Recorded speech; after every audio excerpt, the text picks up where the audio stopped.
نعمتی علیکم، کہ تحویل قبلہ کا حکم اس لیے کہ میں اپنی نعمت کے اتمام کروں آپ کے اوپر، اور اس میں اتمام نعمت کا پہلو یہی ہے کہ پیپل آف دا بک یا یہود و نصارہ وہ اس چیز کو اپنی کتاب کی روشنی میں جانتے تھے کہ محمد کے لیے قبلہ تبدیل ہو جائے گا، ایک بات۔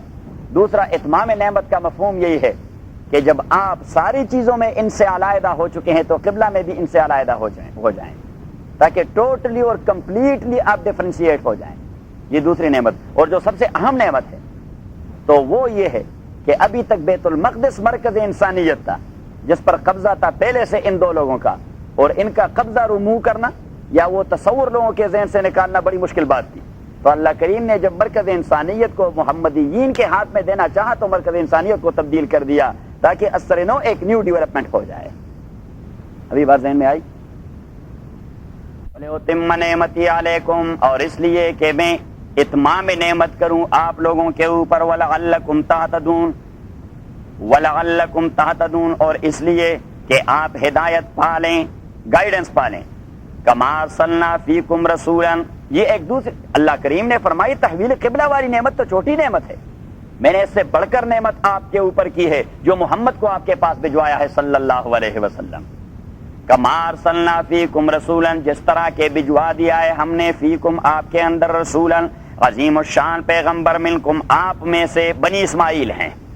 اس سے بڑھ کر نعمت کیا ہو سکتی ہے کہ میں نے ساری نبوت بنی اسرائیل سے نکال کر بنی اسماعیل کو دے دی، ورنہ صدیوں سے بنی اسرائیل میں چلی آ رہی ہے، صدیوں سے بنی اسرائیل میں 14,000 انبیاء اللہ تعالیٰ نے بھجوا دیے، اور سارے کے سارے بنی اسماعیل میں ایک ہی پیغمبر، بنی اسماعیل میں ایک ہی پیغمبر آئے محمد صلی اللہ علیہ وسلم۔ یہاں پہ یہ کہنا مناسب ہوگا، یہاں پہ یہ کہنا مناسب ہوگا کہ 100 سونار کے اور ایک لوہار کا، 100 سونار کا اور ایک لوہار کا، ہزاروں ایک طرف اور یہ تنہا محمد صلی اللہ علیہ وسلم۔ حسن یوسف دم عیسیٰ ید بیضا داری، آنکھ خوبان حمد آرند تو تنہا داری۔ فارسی کے شاعر نے بڑی عجیب بات کہی ہے کہ انبیاء کی مشترکہ جتنی ساری صفات ہیں محمد میں اکیلے وہ ساری صفات جمع ہیں۔ آنچ خوباں حمد آرند تو تنہا داری، سارے پیغمبر جو صفات رکھتے ہیں وہ تنہا آپ کے اندر موجود ہیں۔ کما ارسلنا فیکم، جس طرح بھجوا دیا ہے ہم نے فیکم آپ کے اندر رسولا و عظیم الشان پیغمبر، منکم آپ میں سے۔ اب اس پیغمبر کی ڈیوٹیاں کیا ہوں گی؟ 4۔ کتنی؟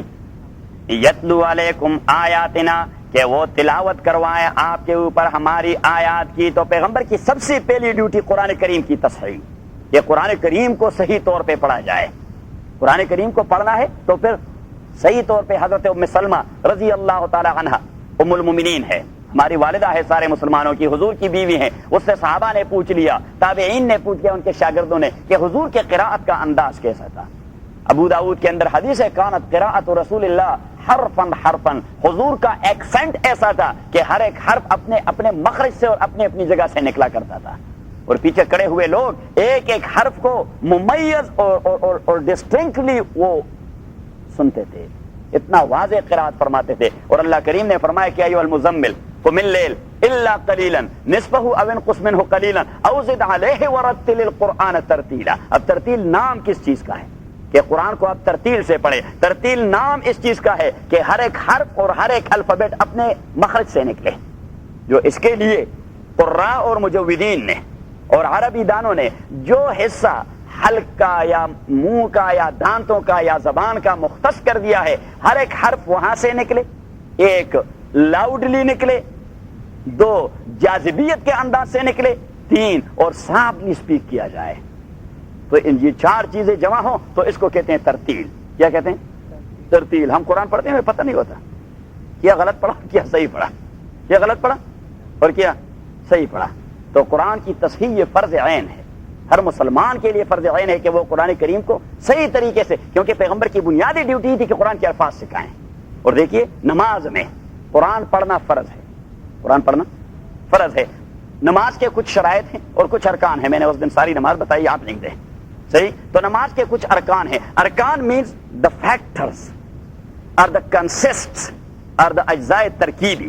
نماز جس چیز سے عبارت ہے ارکان کہتے ہیں اس کو، تو ان ارکان میں سے ایک رکن ہے قرآن کریم کی تلاوت کرنا، قرآن کریم پڑھنا۔ اگر ایک آدمی ساری نماز ٹھیک ٹھاک پڑھے اور اس کے اندر قرآن نہ پڑھے تو نماز ہو جائے گی؟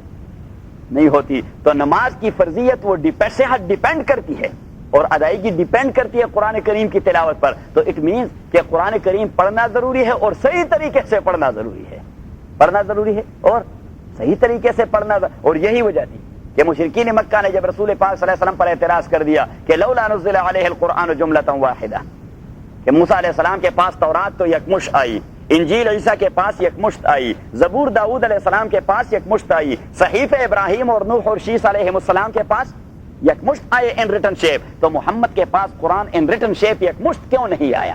یہ کبھی کہتا ہے 2 آیتیں نازل ہوئی، کبھی کہتے ہیں 10 آیتیں نازل ہوئی، کبھی کہتے ہیں 1 سورت نازل ہوئی۔ اور قرآن کریم کے اندر اللہ نے فرمایا وَبِذْ بَدَّلْنَا آیَةً مَكَانَ آیَةٍ قَالُوا إِنَّمَا أَنْتَ مُفْتَرٍ وَاللَّهُ أَعْلَمُ بِمَا يُنَزِّلُ۔ اللہ کریم فرماتے ہیں کہ ان بدبختوں کو کیا پڑا ہوا ہے، میں تو گریجولی آپ لوگوں کو ڈیولپ کر رہا ہوں، تو جب میں ایک حکم دے دیتا ہوں اور قرآن کریم کی کسی آیت سے اس حکم کو تبدیل کر دیتا ہوں تو یہ لوگ پھر کہہ دیتے ہیں کہ محمد کی مرضی ہے، جس چیز کو چاہے منسوخ کر دے اور جس چیز کو چاہے باقی رکھے۔ تو اللہ نے رد کر دیا کہ واللہ اعلم بما ينزل، یہ محمد کی مرضی پر ڈیپینڈ نہیں کرتا، یہ میری مرضی ہے، یہ کس چیز کو باقی رکھوں اور کس چیز کو ختم کر دوں۔ تو سب سے پہلی ڈیوٹی رسول پاک کی کیا؟ قرآن کریم کی تلاوت کی تصحیح کرنا، یتلو علیکم آیاتنا۔ تو اللہ کریم نے وہاں جواب دیا کہ میں نے یکمشت کیوں نازل نہیں فرمایا؟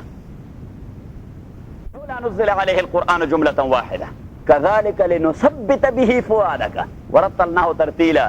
We want to print it in your heart and mind and soul and spirit، کہ ہم اسے وہاں پرنٹ کرنا چاہتے ہیں۔ تو قرآن کریم کی تلاوت ایسی ہو کہ آپ کی توجہ نہ ہو اور ہر لفظ اپنے مخرج سے ٹھیک ٹھاک، جس طرح آپ بڑے ایکسپرٹ ڈرائیور ہیں، امریکہ میں رہنے والا تو ہر ایک ایکسپرٹ ڈرائیور ہے، صحیح ہے۔ اب وہ ٹوٹلی اٹینٹو نہیں رہتا کہ میں نے اس طرح دبانا ہے اور اس طرح دبانا ہے، یا وہ کیا کہتے ہیں اسٹک والا جو ہوتا ہے، وہ اسٹک والا گیئر اس طرح تبدیل کرنا ہے، اس طرح بس فوراً جہاں پہ بریک لگانا ہوتا ہے آٹومیٹکلی مزاج بنا ہوا ہوتا ہے کہ وہاں پہ پاؤں رائٹ اوے بریک پہ چلا جاتا ہے، کیوں؟ مزاج بن جاتا ہے۔ لنثبت به فؤادک کا معنی یہی ہے کہ پیغمبر کا مزاج بن ہی گیا تھا قرآن کریم کے پڑھنے کا، اور مسلمان کا مزاج بننا ہی چاہیے قرآن کریم کے پڑھنے کا، صحیح؟ اسے کہتے ہیں تثبیت الفؤاد۔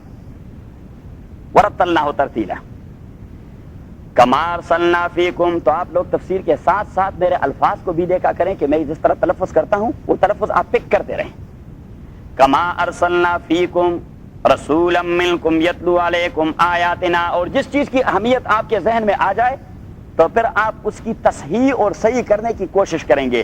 امریکہ کے انگلش کی ہمیں ضرورت پڑ رہی ہے، تو پاکستان سے جو انگلش سیکھ کے آئے ہیں اب ہم اس ایکسنٹ کو تبدیل کرنا چاہتے ہیں کہ امریکہ والا ایکسنٹ ہم سیکھ لیں کہ یہ کس انداز سے پروناؤنس کرتے ہیں، اس لیے کہ اس کی اہمیت ہے ہمارے ذہن میں۔ اب قرآن کریم کی اہمیت نہیں تو جس طرح بھی پڑھا جائے پڑھتا ہی جائے، تو جب تک اہمیت ذہن میں نہیں آتی۔ فیکم، جس طرح بھجوا دیا ہے ہم نے آپ کے اندر رسولا عظیم الشان پیغمبر منکم، آپ میں سے کوئی فرشتہ نہیں بھجوایا، فرشتہ بھجوا دیتا، کوئی جن بھجوا دیتا، اس کی طبیعت مختلف ہوتی ہے، آپ کہتے کہ کس طرح کاپی کریں اس کو، اس کا مزاج ہی کچھ اور ہے، ہم کاپی نہیں کر سکتے، جبکہ پیغمبر تو آتا ہی اس لیے ہے کہ اس کے امتی اس کو کاپی کریں۔ قرآن کریم کے اندر اللہ کریم نے فرمایا کہ یہ لوگ تو اعتراض کر دیتے ہیں کہ لولا بعث اللہ ملک الرسولہ، کہ اللہ کریم نے اگر پیغمبر بھجوانا تھا تو کوئی فرشتہ کیوں نہیں بھجوایا؟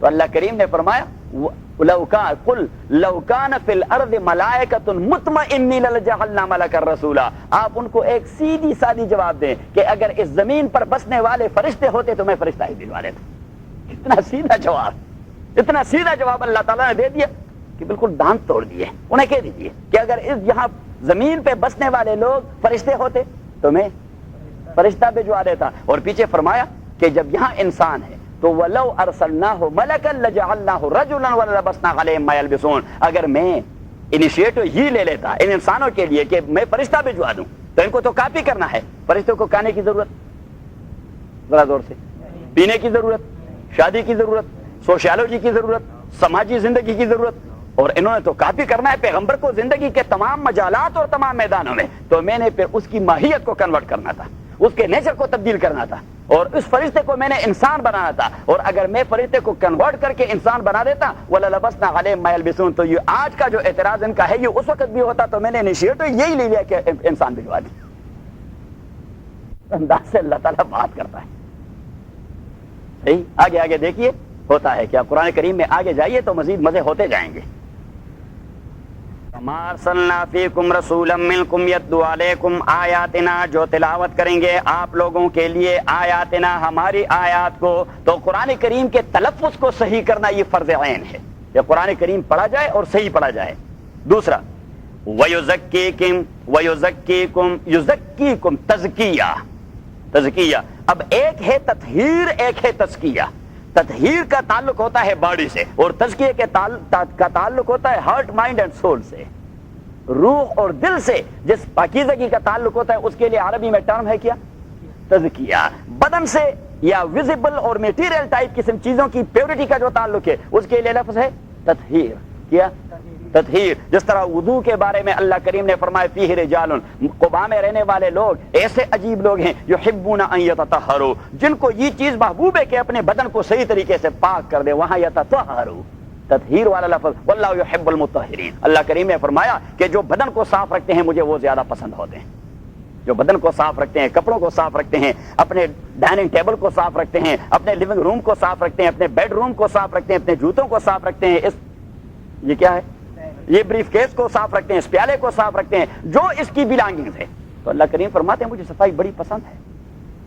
اور وہ انگریزی کا بھی ایک مقولہ ہے کہ کلینلینس از نیکسٹ ٹو گارڈلینس.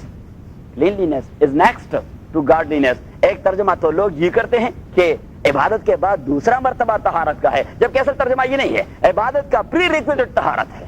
عبادت تب صحیح ہوگا جب طہارت ہو جائے. اگر طہارت نہ ہو جائے وہاں وضو خانے میں تو آپ کی عبادت صحیح نہیں ہوتی. تو اٹ مینس کہ طہارت اور پاکیزگی اللہ تعالیٰ کو کتنا پسند ہے. اور نبی کریم صلی اللہ علیہ وسلم حضرت انس فرماتے ہیں رضی اللہ تعالیٰ عنہ کہ ہم نے کبھی رسول اللہ صلی اللہ علیہ وسلم کے کالر پر یا آپ کے آستینوں پر یا آپ کے کپڑے کے کسی جگہ پر ہم نے کبھی میل کو چھیل نہیں دیکھا، بلکہ حضور علیہ الصلوۃ والسلام کے سر کے لمبے لمبے بال تھے. حضرت انس فرماتے کہ اتنے قرینے سے وہ پڑے رہتے، اتنے قرینے سے کہ نبی کریم صلی اللہ علیہ وسلم، وہ نہیں ہوتی جسے کہتے ہیں جس سے سرما ڈالتے ہیں، وہ کیا کہتے ہیں؟ وہ سلائی سے نبی کریم صلی اللہ علیہ وسلم اس طرح وہ کنگھی چلاتے تو پھر سلائی سے اس طرح سیدھی لکیر کھینچ لیتے، سیدھی لکیر. تو وہ لکیر جو پیدا ہو جاتی تو حضور علیہ الصلوۃ والسلام یہاں ایک ہاتھ رکھتے، یہاں دوسرا، حتیٰ کہ ایک بال بھی اس جانب کا اس جانب نہ جائے اور اس جانب کا اس جانب. اس سے حضور علیہ الصلوۃ والسلام کی آرگنائزڈ نیچر کی وہ نشاندہی ہوتی ہے کہ کتنا آرگنائزڈ نیچر تھا آپ کا، کتنا منظم ذہن تھا آپ صلی اللہ علیہ وسلم کا. اور آپ صحابہ کو بھی یہی تلقین کرتے رہے. یزکیکم، تاکہ آپ کے قلب اور روح کو پاکیزہ بنا دے. قلب اور روح کو، کیونکہ ایک ہوتی ہے بدن کی گندگی، ایک ہوتی ہے روح کی گندگی. سب سے بڑھ کر گندگی وہ روح والی گندگی ہے. اگر روح کو شرک کی گندگی لگی ہوئی ہے تو انا للہ و انا الیہ راجعون. بدعت کی گندگی لگی ہوئی ہے، بے دینی کی گندگی لگی ہوئی ہے، حسد کی گندگی لگی ہوئی ہے، بغض اور انمیٹی کی گندگی لگی ہوئی ہے. کتنی ساری چیزیں ہیں، کتنی ساری گندگیاں ہیں جو روح کو لگ جاتی ہیں. اور اگر روح کو زنگ لگ جائے تو انسان دنیا اور آخرت دونوں میں تباہ و برباد ہو جاتا ہے. تو پیغمبر کی دوسری ڈیوٹی کہ آپ کے روح اور دماغ اور دل کو صاف کروا دے. وَيُزَكِّيكُمْ، اور آپ کی تزکیہ کر دیں، آپ کو پاکیزہ بنا دے روحانی اعتبار سے. وَيُعَلِّمُكُمُ الْكِتَابَ، اور دیکھیے جب آپ بدنی طور پر پاکیزہ رہیں گے، روحانی طور پر گندا رہیں گے، روحانی طور پر، تو آپ کو سیٹسفیکشن نصیب نہیں ہوگی. Satisfaction is totally dependent upon your روحانی پاکیزگی. کہ آپ کو روحانی پاکیزگی نصیب ہو تو آپ کو اطمینان اور سکون نصیب ہو جائے گا. وَيُزَكِّيكُمْ، اور آپ کا تزکیہ کریں گے. وَيُعَلِّمُكُمُ الْكِتَابَ، تیسری ڈیوٹی کہ قرآن کریم کے صرف الفاظ پڑھنے نہیں ہیں. ٹھیک ہے نماز تو اس سے صحیح ہو جائے گی، آپ کو مفہوم آتا ہے یا نہیں آتا؟ مفہوم آتا ہے یا نہیں آتا؟ بس آپ نے پڑھ دیا قل اعوذ برب الفلق من شر ما خلق ومن شر غاسق اذا وقب ومن شر النفاثات في العقد ومن شر حاسد اذا حسد. اللہ اکبر. رکعت ہو گئی اور نماز صحیح ہو گئی، رکعت ہو گئی اور نماز صحیح ہو گئی. اب ایک ہے اس کا مفہوم، تو اس کا مفہوم ہے عمل کے لیے. اب اگر آپ سمجھتے نہیں کہ یہ قرآن کریم کیا کچھ کہہ رہا ہے تو عمل خاک کرو گے. عمل تو تب ممکن ہے جب آپ مفہوم کو تو سمجھ لیں. وَيُعَلِّمُكُمُ الْكِتَابَ وَالْحِكْمَةَ، اور تعلیم دیں گے آپ کو الکتابہ، قرآن کریم کی. الکتابہ، قرآن کریم کی، اس کا تفسیر بتا دے گا آپ کو. کیونکہ قرآن کریم کے کچھ حقوق ہیں. سب سے پہلا حق اس کا یہ ہے کہ اس پر ایمان لایا جائے. دوسرا حق اس کا یہ ہے کہ اس کے الفاظ سیکھے جائیں. تیسرا حق اس کا یہ ہے کہ اس کا مفہوم اور تفسیر سمجھ لیا جائے. چوتھا حق اس کا یہ ہے کہ اسے اپنی شخصی زندگی میں عملی جامہ پہنا دیا جائے. اور پانچواں حق اس کا یہ ہے کہ اسے بطور سسٹم اور نظام کے نافذ کیا جائے. اور پانچوں چیزیں اور پانچوں حقوق قرآن کریم کے قرآن کے اندر ذکر ہیں. کہاں ذکر ہیں؟ قرآن کے اندر ذکر ہیں. انشاءاللہ جگہ جگہ میں آپ کو نشاندہی کرتا رہوں گا کہ یہاں پہ قرآن کریم کا کون سا تعلیم دیں گے آپ کو. الکتابہ قرآن کریم کی، والحکمتہ اور حکمت کی. اب حکمت کیا چیز ہے؟ تو حکمت کا ایک معنی ہے وزڈم، دانش مندی. کیا؟ دانش مندی. حکمت کا دوسرا معنی ہے سنت. امام مالک رحمۃ اللہ علیہ نے ترجمہ کر دیا ہے کہ آپ صلی اللہ علیہ وسلم کے اقوال و اعمال اور سارے پریکٹسز وہ دانش مندی، اسکل اور وزڈم سے بری پڑے تھے. تو والحکمہ وہ آپ کو کتاب کی تعلیم اور اپنی سنت کی تعلیم دیا کرے گا، کیونکہ آپ کی سنت کی حیثیت ماننے کے حوالے سے بعینی ہی وہی ہے جو قرآن کریم کی ہے. نبی کریم صلی اللہ علیہ وسلم، قرآن کریم نے فرمایا کہ ان الذین یکفرون باللہ ورسولہ ویریدون ان یفرقوا بین اللہ ورسولہ. اللہ کریم نے فرمایا وہ لوگ جو میرے کہنے اور پیغمبر کے کہنے کو ڈسٹنکٹ کرتے ہیں کہ اس کو تو مان لیں گے، پیغمبر کا کہنا وہ تو انسان تھا. اللہ کریم نے قرآن کریم کے اندر فیصلہ کر دیا اولئک هم الکافرون حقا، یقینی کافر یہی لوگ ہیں. اللہ کریم نے فرمایا یقینی کافر پھر یہی لوگ ہیں، کیونکہ نبی کریم صلی اللہ علیہ وسلم نے فرمایا وَإِنَّمَا أُوتِيتُ الْقُرْآنَ وَمِثْلَهُ مَعَهُ. قرآن بھی مجھے اللہ نے دیا ہے، جو میرے اقوال و اعمال ہے یہ بھی مجھے اللہ نے دیے ہیں. اس کا منبع اور فاؤنٹین بھی وہی ہے جو قرآن کا منبع اور فاؤنٹین ہے. تو سنت کا انکاری وہ قرآن کا انکاری ہوتا ہے. قرآن کا منکر کافر، تو سنت کا کتابہ اور تعلیم دیں گے آپ کو. الکتابہ قرآن کریم کی، والحکمتہ اور سنت کی. اور تیسرا ترجمہ حکمت کا، والحکمتہ اور تعلیم دیں گے آپ کو. الحکمتہ حکومت کرنے کا، والحکمتہ حکومت کرنے کا کہ آپ نے حکومت کیسے کرنی ہے. میں نے حدیث سنائی تھی حضرت سلمان والی کہ جب نبی کریم صلی اللہ علیہ وسلم آداب الخلا، ایٹیکیٹس آف بیت الخلا، کہ یہاں پہ جانے کا کیا طریقہ ہے. کیوں؟ حیوان تو نہیں جا رہے، انسان جا رہے ہیں، مسلمان جا رہے ہیں. اب حیوان بھی اپنے غلاظت وہ ڈال دیتے ہیں، لیکن اس کے لیے کوئی طریقہ نہیں ہوتا، جو مرضی کرے حیوانیت کے تقاضے پر. لیکن انسان جب باتھ روم میں چلا جائے تو اس کا باتھ روم اٹینڈ کرنا اس کا کوئی خاص طریقہ ہوتا ہے. اس کا کوئی خاص طریقہ کہ اندر جاتے ہوئے اس نے کیا کہنا ہے، فارغ ہوتے ہوئے اس نے کیا کہنا ہے. تو نبی کریم صلی اللہ علیہ وسلم یہ لیکچر دے رہا تھا کہ یہودی نے کہہ دیا سلمان سے کہ آپ کے پیغمبر بھی عجیب آدمی ہے. دیکھیے اتنے بڑے آدمی اور اتنی نیچی قسم کی باتیں کر رہا ہے. حضرت سلمان نے فرمایا تو پیغمبر کا کمال ہے کہ بیت الخلا کا طریقہ ہمیں سمجھا رہا ہے اور یہ بھی سمجھا رہا ہے کہ رومن امپائر اور پرشین امپائر کا بیڑا کس طرح غرق کر دو گے. ان کو کیسے چیلنج کرو گے، پرشین امپائر کو کیسے چیلنج کرو گے اور رومن امپائر کو کیسے جو at that time these two were the super powers. وَيُعَلِّمُكُمُ الْكِتَابَ اور تعلیم دیں گے آپ کو الکتابہ قرآن کریم کی، والحکمتہ اور سنت کی یا طریقے حکومت کی. کیوں؟ اس لیے کہ پیغمبر ہر ایک جو بھجوایا گیا وہ اس لیے بھجوایا گیا کہ اللہ کے زمین پہ اللہ کے نظام کو نافذ کر دے. آج پوری دنیا کے مسلمان اس گناہ میں مبتلا ہیں، اس گناہ میں مبتلا ہیں. اور رولرز اور حکمران اللہ رحم فرمائے قرآن کریم نے 3 فتوے لگا دیے. یہ کسی مولوی کا فتویٰ نہیں. کس کا فتویٰ ہے؟ اللہ کا. کہ وَمَن لَّمْ يَحْكُم بِمَا أَنزَلَ اللَّهُ فَأُولَٰئِكَ هُمُ الْفَاسِقُونَ. جن کا بس چلے، جس کے ہاتھ پہ حکومت ہے اور اللہ کے نظام کو حکمران نہ بنائے، اللہ کریم نے فرمایا بدماش اور فاسق یہی لوگ ہیں. دوسری آیت میں فرمایا فَأُولَٰئِكَ هُمُ الظَّالِمُونَ، ظالم یہی لوگ ہیں. اور تیسرے میں اللہ کو غصہ ہے فَأُولَٰئِكَ هُمُ الْكَافِرُونَ، کہ کافر یہی لوگ ہیں. تو اس کا بس چلے اور اللہ کا نظام. بھائی زمین اللہ کی، زمین اللہ کی. ہم تو پاکستان میں ایک نعرہ لگاتے تھے کہ زمین اللہ کا، حکومت نیک بندوں کی اور نظام خدا کا. کہ زمین اللہ کی ہے تو اس پر نظام کس کا ہوگا؟ اللہ کا نظام ہوگا. اور جب تک اللہ کا نظام، تو ہماری ذمہ داری ہے کہ ہم اس کے لیے تگدو کرتے رہیں، کم از کم زبانی طور پر تو کہتے رہیں کہ بھائی اللہ کی زمین پر اللہ کا نظام ہونا چاہیے. تو چلو اللہ سے کہہ دیں گے جی ہمارا تو کچھ اور بس نہیں چلتا تھا، بس یہ کہتے رہے کہ آپ کے زمین پر آپ کا نظام ہونا چاہیے، آپ کے زمین پر. ورنہ نبی کریم صلی اللہ علیہ وسلم نے فرمایا کہ اس حالت میں آدمی مر گیا تو فقد مات میتۃ جاہلیۃ، وہ جاہلیت کی موت مرے گا. وان صام وصلى وزعم انه مسلم، اگرچہ انہوں نے نمازیں پڑھی ہوں، روزے رکھے ہوں اور اس کا گمان بھی یہی ہو کہ میں مسلمان ہوں، لیکن اس کے ذہن میں یہ تھا نہیں کہ اللہ کی زمین پہ اللہ کا نظام ہونا چاہیے. صحیح ہے، اس نے دین کو ہر ایک آدمی کا پرسنل مسئلہ سمجھ لیا ہے. دیکھیے یہ سیلف کریٹڈ کرسچینٹی سے یہ تصور ہمارے اندر بھی آگوسا ہے کہ بھائی یہ دین جو ہے ہر ایک کا پرسنل مسئلہ ہے. بھائی ہر ایک کا پرسنل مسئلہ نہیں ہے، یہ مسلمانوں کا انفرادی اور اجتماعی مسئلہ ہے. یہ مسلمانوں کا سیاسی اور سوشل مسئلہ ہے، یہ مسلمانوں کا قومی اور بین الاقوامی مسئلہ ہے، کیونکہ یہ دین ہے. کیا ہے؟ دین ہے، اور دین is a complete code of life. وَيُعَلِّمُكُمُ الْكِتَابَ اور تعلیم دیں گے آپ کو الکتابہ کتاب کی، والحکمتہ اور سنت کی یا نظام حکومت کی. کیوں؟ اس لیے کہ حکومت تو ضروری ہر ایک جانتا ہے، بغیر حکومت کے تو انسان نہیں رہ سکتے. متنبی عربی کے ایک شاعر ہیں، اس نے ایک شعر کہہ دیا ہے کہ لا يترك الناس فوضى لا صراط لهم ولا صراط اذا جهالهم صادوا، کہ لوگ اس طرح بغیر حکومت کے نہیں چھوڑے جا سکتے، ورنہ یہ وحشی درندوں کی طرح ایک دوسرے کو چھیریں گے پاڑیں گے. لا يترك الناس فوضى لا صراط لهم، ان کے لیے کوئی سردار ہونے چاہیے. اور پیچھے فرمایا کہ ولا صراط اذا جهالهم صادوا، اگر ان کے سردار بھی جاہل اور دین سے بے خبر ہو تو یہ سردار ہی نہیں ہے، پھر بھی وہی درندگی ہوگی. کیا ہوگا؟ درندگی ایک شیپ میں، حکمران نہ ہو تو ایک شیپ میں، اور بے دین حکمران ہو تو دوسرے شیپ میں. درندگی تو ہوتی رہے گی. اب درندگی کا خاتمہ کیسے ممکن ہوگا؟ محمد کے نظام سے صلی اللہ علیہ وسلم، قرآن و سنت کے نظام سے. یعلمکم الکتابہ اور تعلیم دیں گے آپ کو کتاب کی، والحکمتہ اور سنت کی یا نظام حکومت کی. ابن المعتز ایک بہت بڑے عالم ہے، اس نے کہہ دیا کہ الملک بالدین، الملک بالدین یبقى والدین بالملک یقوی. الملک بالدین یبقى والدین بالملک یقوی، دین کو حکومتی سپورٹ ملے تو دین کو قوت مل جاتی ہے. کیا مل جاتی ہے؟ قوت مل جاتی ہے. اور حکومت کو دین کے اساس پہ چلایا جائے تو وہ پائیدار ہو جاتی ہے. کیا ہو جاتی ہے؟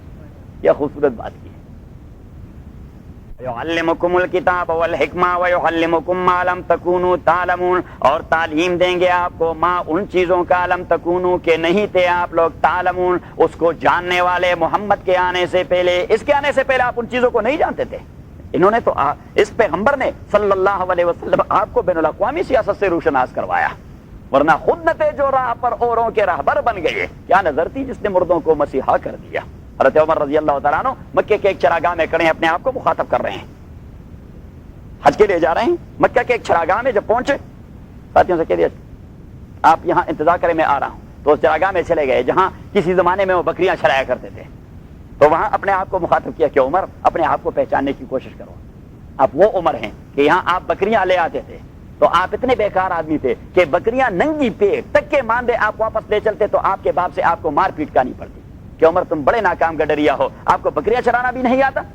لیکن محمد نے آپ کو ایسا قیمتی انسان بنا دیا کہ 23 لاکھ مربع میل کا حکمران لوگ آپ کی مثال پیش کر رہے ہیں، اس میں آپ کا کوئی کمال نہیں. اپنے آپ کو پہچانیے، آپ وہ ناکام گڈریا ہیں. کمال ہے صحابہ کی، کمال ہے صحابہ کی. کتنے بڑے آدمی تھے، اپنے آپ سے کہہ رہے ہیں کہ آپ وہ ناکام گڈریا ہیں اس کو اپنے باپ کے ہاتھ سے مار پیٹ کرنی پڑتی. محمد نے آپ کو کمالی انسان بنا دیا صلی اللہ. یعلمکم ما لم تکونوا تعلمون فاذکرونی اذکرکم. اب نعمت تو اللہ تعالیٰ نے کی ہے آپ لوگوں کے اوپر، انعام کیا ہے ہمارے اوپر، تو اب ہماری ذمہ داری کیا ہے؟ اللہ کو یاد کرنا. جس کا گائے تو پھر اسی کا گن گائے. نعمتیں جو آدمی آپ کو جتنے احسانات دیں تو اتنی ہی آپ اس کی تعریف کریں گے، اس کے ذریعے بارے احسان کریں گے. اب اللہ کے احسانات وہ شمار کرنے کے توڑے ہیں، اور یہ جو بڑی نعمتیں ذکر کر دی اس کا تو احسان، اس احسان کا تو شکریہ ادا ہو ہی نہیں سکتا. تو اللہ کریم نے فرمایا کہ بس اور کام ہی آپ کا کیا ہے، مجھے یاد رکھا کریں. فاذکرونی اذکرکم، مجھے یاد رکھا کریں میں آپ کو یاد رکھا کروں گا. فاذکرونی، آپ مجھے یاد کیا کریں بالعبادہ، عبادت کے ذریعے. اذکرکم بقبول العبادہ، میں یاد کروں گا آپ کو عبادت کے قبول کے ذریعے. فاذکرونی، آپ مجھے یاد کریں بالتوبہ، جب گناہ ہو جائے تو توبہ کریں.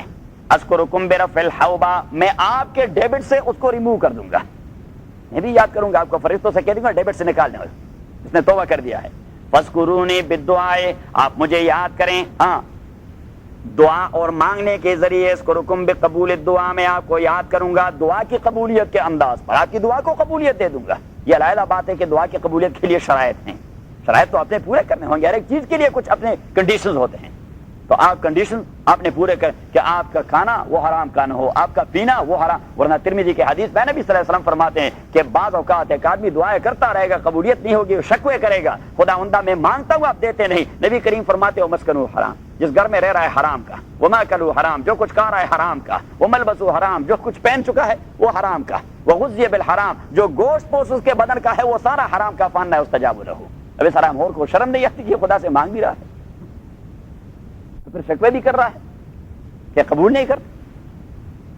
فَاذْكُرُونِي أَذْكُرُكُمْ، آپ یاد کیجئے مجھے، اذکرکم میں یاد کروں گا آپ کو، واشکروا لی، اور شکر کیجئے میرے لیے. اب شکر کس چیز کا نام ہے؟ ڈیفینیشن شکر کی، هو العمل وفق عطائه، وہ عمل ہے اللہ کی عطا اور اللہ کے دیے ہوئے نعمت پر خدا کی عبادت کرنے کا نام ہے. اگر آپ کو بدن ملی ہے، بدنی صحت ملی ہے، تو بدنی بندگی کیجئے.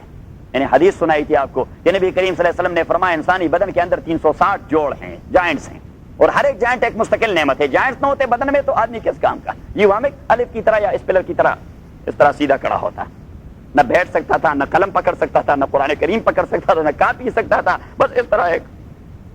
صحیح ہے؟ تو حضور اسلام نے فرمایا 360 جوائنٹس جو اللہ نے پیدا فرمائے، تو ہر ایک جوائنٹ نعمت ہے، اور اس بدنی جوائنٹس کے، ورنہ ہر ایک بال بھی ایک مستقل نعمت ہے، ہر ایک بال ایک مستقل نعمت ہے. تو بدنی جوائنٹس کے بدلے 360 بار 24 گھنٹے میں تو 360 بار جوائنٹس کے لیے شکر ادا کرنا ہے. صحابہ نے عرض کیا ولیس کلنا یستطیع ذلک، یہ تو ہمارے بس طاقت کی بات نہیں. تو حضور علیہ السلام نے فرمایا وضو بنا کر میرے طریقے سے 2 رکعت نماز ادا کریں. ہر جوائنٹ اس میں فنکشن کرتا ہے، ہر جوائنٹ اس میں آپریٹ ہوتا ہے، تو وہ اس نعمت کا شکریہ ادا ہو گیا. واشکروا لی ولا تکفرون، اور شکر کیجئے میرا، ولا تکفرونی، اور کفران نہ کیجئے میری. ہاں، کفر اس کا لغوی معنی میں نے بتا دیا تھا، چیز کو چھپانا. ولا تکفرون، میرے نعمت کو چھپانے کی کوشش نہ کیجئے، میری نعمت کو چھپانے کی کوشش نہ کیجئے. جب میں نے نعمت دے دی ہے تو آپ اسے میرے راہ میں استعمال کر دیں. میں نے بدنی صحت دے دی ہے اور آپ بدنی عبادت نہیں کرتے، اٹ مینس کہ آپ میری نعمت کو چھپانے کی کوشش کر رہے ہیں. میں نے اولاد دے دی ہے، آپ اس کی سارے تربیت نہیں کرتے، اس کا معنی یہ ہے کہ آپ میری نعمت کو چھپانے کی کوشش کر رہے ہیں.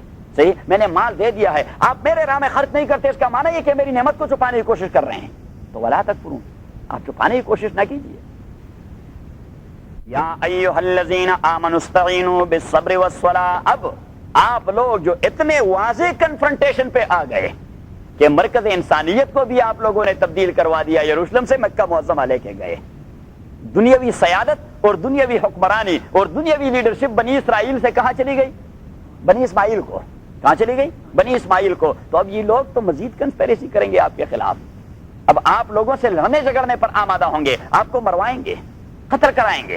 لیکن جو لوگ اللہ کے راستے میں مریں، ہاں، ان کو مردہ نہ کہیں، ان کو مردہ نہ کہیں. اور تکالیف آتی رہی تو آپ اسٹیبلٹی پیدا کریں، پیشنس کا مظاہرہ کریں اور نماز پڑھا کریں کہ اطمینان نصیب ہو. تو فرمایا ایھا الذین آمنوا، ایمان والو، استعینوا، امداد مانگیے اللہ تعالیٰ سے، بالصبر، ہاں، صبر کے ذریعے اور استقامت کے ذریعے. صبر کے 2 معنی ہوتے ہیں، ایک صبر جس کا انگریزی بدل ہوتا ہے پیشنس، اور ایک ہے استقامت جس کا انگریزی بدل ہوتا ہے اسٹیبلٹی. استعینوا بالصبر، اور جس آدمی میں اسٹیبلٹی ہو اس میں پیشنس بھی ہوتا ہے، جس میں پیشنس نہیں ہوتا اس میں اسٹیبلٹی نہیں ہوتی. یہ دونوں انٹرلنکڈ ہیں، بلکہ میں تو کہتا ہوں کہ ایک سکے کے 2 رخ ہیں. یہ اسٹیبلٹی اور پیشنس دونوں ایک سکے کے 2 رخ ہیں. اگر آدمی میں صبر نہیں تو آپ قسم کھائیے کہ اس میں اسٹیبلٹی بھی نہیں. صحیح ہے؟ اگر آدمی میں اسٹیبلٹی نہیں ہے تو آپ قسم کھائیے کہ اس کو ادنا تکلیف پہنچے تو پتہ نہیں آسمان سر پر اٹھا دے گا، اس میں صبر قطعاً نہیں ہوگا.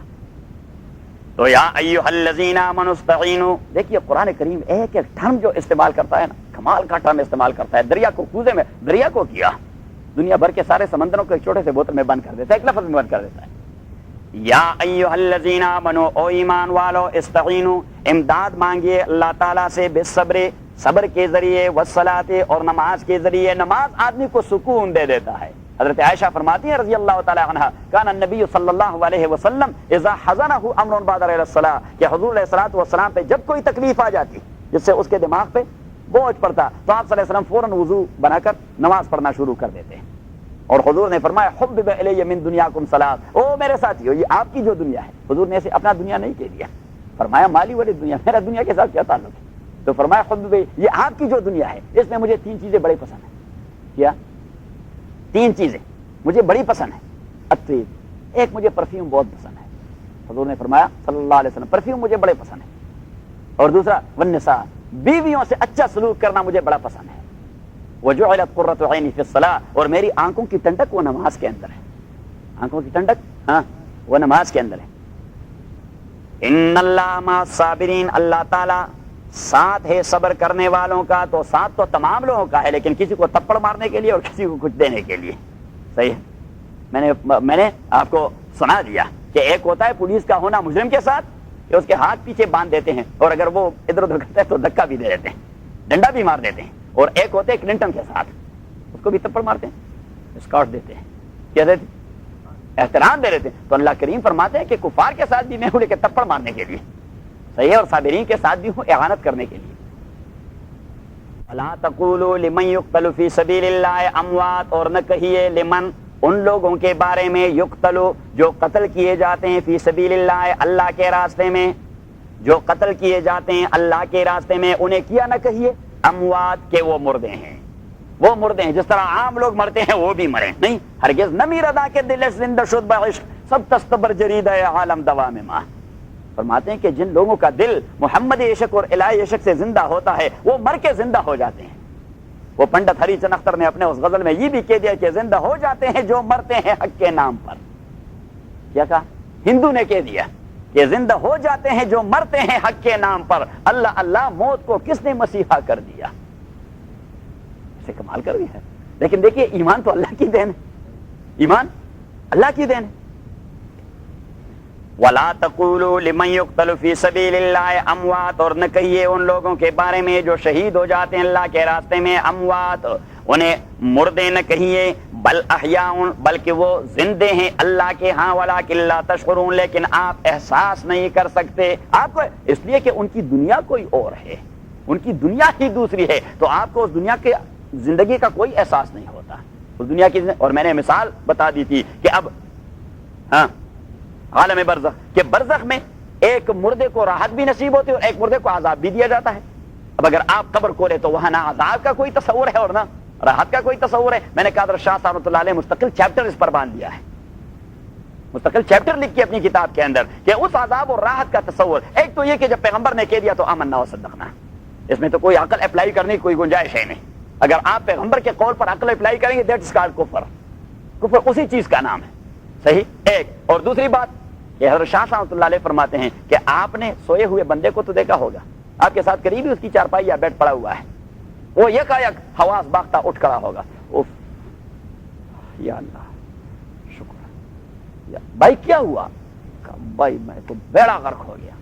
بھائی کیا ہوا؟ فلاں اور فلاں بندوق اٹھائے ہوئے اور مجھے قتل کرنے کے درپے تھے اور میں تو 10-15 میل دوڑا. ارے خدا کے بندے بس اسی بیڈ ہی پہ پڑے ہیں. اس نے کہا کیا پتا ہے کہ میرا کیسا بیڑا غرق ہو گیا.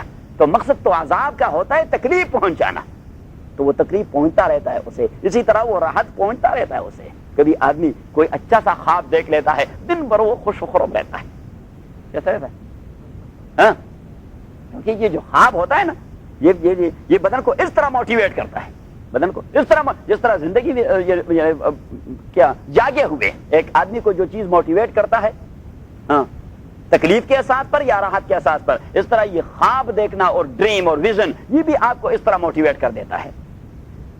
وَلَا تَقُولُوا لِمَن يُقْتَلُ فِي سَبِيلِ اللَّهِ اموات بل احیاء بلکہ وہ زندے ہیں اللہ کے ہاں, وَلَٰكِن لَا تَشْعُرُونَ لیکن آپ لوگ شعور نہیں رکھتے. وہ زندے ہیں اللہ کے ہاں, یہ قید آپ ضرور لگایا کریں کہ وہ زندے ہیں کہاں؟ اللہ کے ہاں. دوسری جگہ آیت میں ہے بل احیاء عند ربہم, وہ زندہ ہے عند ربہم اپنے پروردگار کے ہاں. وہ زندہ ہے کہاں؟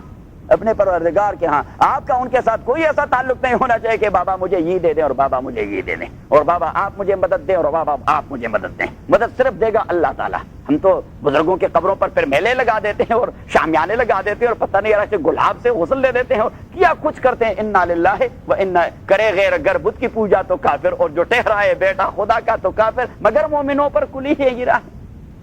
مولانا حالی نے مسدس میں یہی شکوہ کر دیا تھا کہ ہندو اگر یہ کام کریں تو ہم اسے مشرک بنا دیتے ہیں, ہم کریں تو ہمارا کچھ بھی نہیں بگڑتا. یہ فرق کیا ہے؟ الاحیاء ولکن لا تشعرون ولنبلونکم بشیء من الخوف والجوع ونقص من الاموال. اب اللہ تعالیٰ ہماری ذہن سازی کرتا ہے کہ یہ شہادت گاہ الفت میں قدم رکھنا ہے. لوگ آسان سمجھتے ہیں مسلمان ہونا کہ جب آپ نے کلمہ کہہ دیا ہے تو تکالیف کے لیے آپ نے یہ پھولوں کی سیج نہیں, یہ جو دین ہے یہ پھولوں کی سیج, ہم نے اسے پھولوں کی سیج سمجھ کر رکھا ہے کہ اگر راحت ہے تو دین ہے, اگر تکلیف آئے تو دین کی پھر چھٹی. اور قرآن کریم نے فرمایا من الناس من یعبد اللہ علی حرف ان اصابہ خیر اطمأن بہ وان اصابته فتنة انقلب علی وجہہ خسر الدنیا والآخرہ ذلک هو الخسران المبین۔ اللہ کریم نے فرمایا کہ مسلمانوں میں سے بے وقوف بھی ہوتے ہیں جو دین کے ساتھ لگے رہتے ہیں، کس حد تک؟ یعبد اللہ علی حرف، زیادہ گہرے اس میں نہیں جاتے، کنارے کنارے پر رہتے ہیں۔ ان اصابہ خیر اطمأن بہ، اگر انہیں دین کے اساس پر کوئی خیر اور مال دولت مل جائے تو مطمئن ہو جاتے ہیں، دین بھائی بڑی اچھی چیز ہے۔ وَإِنْ أَصَابَتْهُ فِتْنَةٌ، اور تھوڑی سی مصیبت آئے تو اللہ کریم نے فرمایا انقلب علی وجہہ، اباؤٹ ٹرن کر جاتے ہیں۔ تو اللہ نے فرمایا خسر الدنیا والآخرہ، اس آدمی نے اپنے دنیا اور آخرت کو تباہ و برباد کر دیا، ذالک هو الخسران المبین، اور سب سے بڑی لاس یہی ہے جو آدمی اپنی دنیا اور آخرت کو تباہ و برباد کر دے۔ اور میرے خیال میں اگر ہم گریبان میں دیکھیں تو ہماری کیفیت اس آیت کے بالکل عین مطابق ہے۔ کیوں وامق، آپ کو اس آیت پر کوئی اعتراض ہے؟ وَلَنَبْلُوَنَّكُمْ بِشَيْءٍ، میں نے کہا کہ اپلیکیشن پر کوئی اعتراض ہے، آیت پر تو اعتراض نہیں ہوتا۔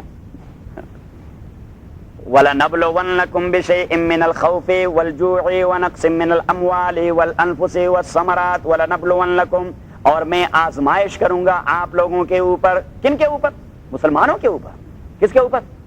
احسب الناس ان یترکوا ان یقولوا آمنا، سورہ عنکبوت کے اندر اللہ کریم نے فرمایا کہ مسلمانوں کا یہ گمان ہے، یہ خام خیالی ہے ان کی کہ ان یترکوا یقولوا آمنا، جی ہم نے کلمہ پڑھ لیا ہے، بہت بڑا تیر مارا ہے، بس کام ہو گیا، وہم لا یفتنون۔